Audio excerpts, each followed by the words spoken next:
데살로니가 교회는 모든 믿는 자의 본이 되는 교회였음을 바울 사도께서 편지로 남기고 있습니다. 모두가 데살로니가 교회 성도들처럼 모든 믿는 자의 본이 되는 복이 있으시기를 예수 그리스도의 이름으로 축원합니다.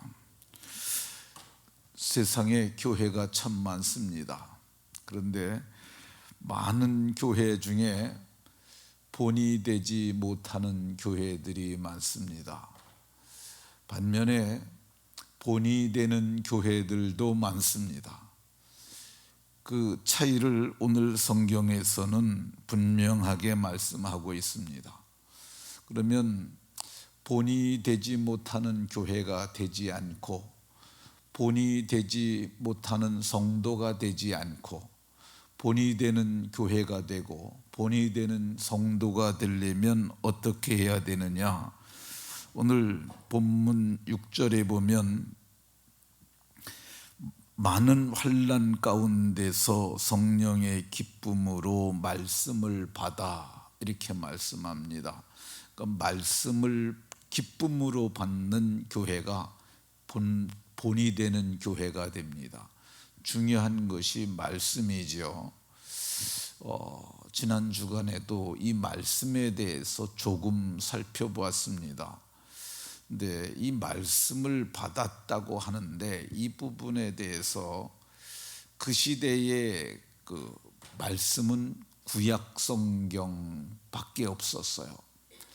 구약 성경도 사실은 지금 AD 72년경에 예루살렘이 아주 망해지고 이스라엘이 해체가 됩니다.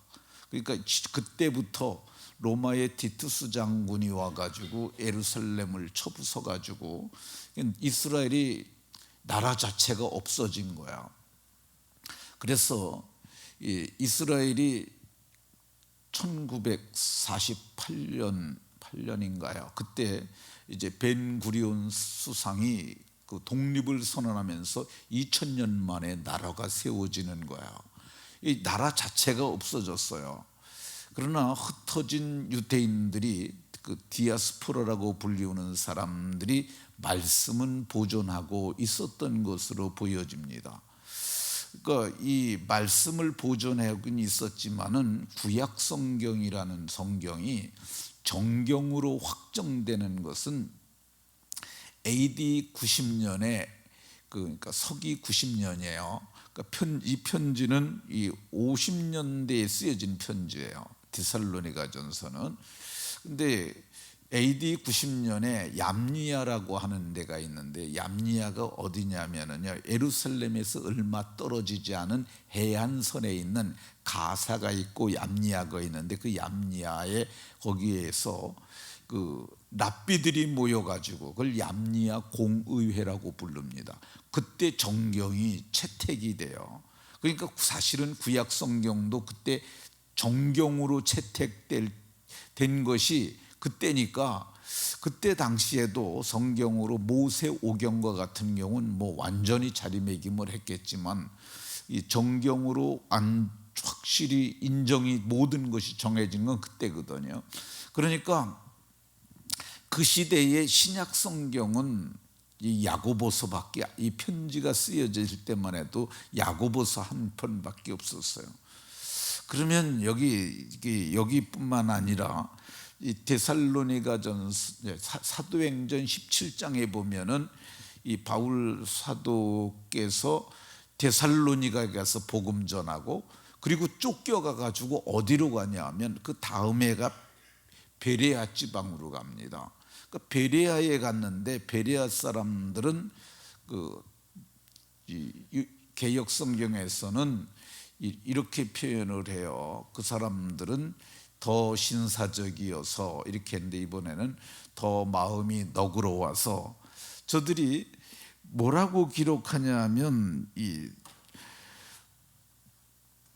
간절한 마음으로 말씀을 받고 이것이 그러한가 하여 날마다 성경을 상고함으로, 그러니까 데살로니가 사람들은 더 마음이 너그러워서 이 간절한 마음으로 말씀을 받고, 여기서도 말씀을 받았다 그러고 또 날마다 성경을 상고했다고 하는데, 그래서 이 시대의 성경이 구약 성경이라고 말하면 맞습니다. 구약 성경 정경으로 확정되지 않았지만은 모세의 글도 있고 그러니까 그럴 수는 있는데, 근데 이 사람들이 날마다 성경을 상고해야, 성경은 그 시대에는 개인이 소장할 수 있는 상황이 아니었어요. 그렇지 않습니까? 성경이 두루마리로, 이 두루마리는 파피루스나 양피지로 쓰는 건데, 이게 두루마리 성경 이사야는 지게로 지고 가야 될 정도입니다. 그러니까 이건 회당에만 있었어요. 근데 회당에만 있었는데 유대인들이 이제 데살로니가에서 바울 사도를 쫓아버리잖아요. 쫓겨갑니다. 그래갖고 간 게 그 베레아예요. 근데 베레아에서도 또 그러니까 바울 사도가 베레아 지방에 가서 그렇게 한다고 그러니까 거기서 또 쫓겨갑니다. 그래서 더 내려간 게 이제 아테네를 비롯해서 오늘 소문이 아가야까지 났다고 그러잖아요. 아가야는 그러니까 이게 그 에게해의 오른쪽 편은 소아시아고로 아시아 지역이고요. 그리고 왼쪽은 유럽이에요. 근데 그 지역이 마게도냐라고, 이게 이제 마게도냐라는 지역이 처음에는 조그만 지역이었는데 그 알렉산더가 나라를 다 잡아먹어 갖고 밑에까지, 그래서 그게 다 알렉산더가, 그게 마게도냐가 되기도 했었어요. 근데 소아시아라, 여기 오늘 아가야라고 성경에 나오는 아가야 지방에까지 소문이 났다고 그러잖아요. 거기는 제일 밑에, 에게해의 밑에 부분인데 거기까지 이제 바울 사도가 계속 쫓겨가면서 복음을 전했던 것으로 보여집니다.